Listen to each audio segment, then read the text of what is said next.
আল্লাহর এক বান্দা একটা মূর্তি বানায়া ওই মূর্তিটাকে সামনে নিয়ে সনম সনম সনম বলে ডাকে।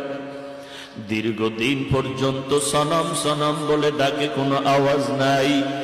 হঠাৎ একদিন জবান থেকে অনিচ্ছায় আওয়াজ বের হয়ে গেল, সমাদ, আল্লাহুস সমাদ।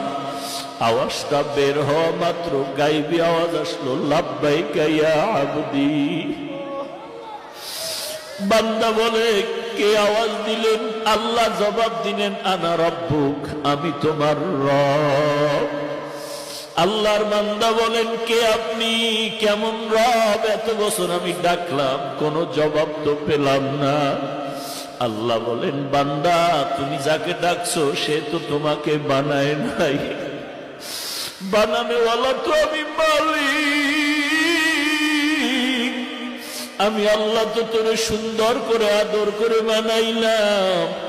আমি নজর দিয়া থাকছিলাম তুই কখন একবার আমি আল্লাহকে আল্লাহ বলে ডাক দিবি।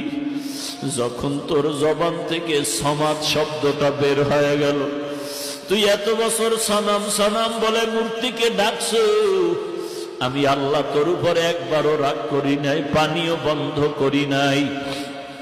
আমি আল্লাহ তোর সমাদ ডাকটা পায়া দিলটা বড় খুশি হয়ে গেল। আমি তোর একটা ডাক জবাব পাওয়ার পর আমি আল্লাহ শুধু জবাব দি নাই, বল তুই সাক্ষী হয়ে থাক, তোর এই ডাকের বিনিময়ে জীবনের সব গুনাহগুলো মাফ করে দিলাম। ওই আল্লাহর বান্দা ডাক দিয়ে কয়, রে গোলাম, তুমি 100 জবাই করিয়া হত্যা করিয়াও যদি মানুষের বিদায় দাও, আল্লাহ তো দয়াময়। আল্লাহ বলেন, লা তাকনাতু মির রাহমাতিল্লাহ। যখন বান্দা আল্লাহর রহমতের দরজায় এসে ক্ষমা চাইবা, পাহাড় সমপরিমাণ গুনাহ আল্লাহ মাফ করে দিবেন। এইবার বলে, তাহলে আমার মাফের কি পদ্ধতি? বলে, তুমি তওবা করো, একজন খাঁটি আল্লাহওয়ালার দরবারে যাও। বলে, এমন একজন খাঁটি আল্লাহওয়ালা কোথায় পাই? কোথায়?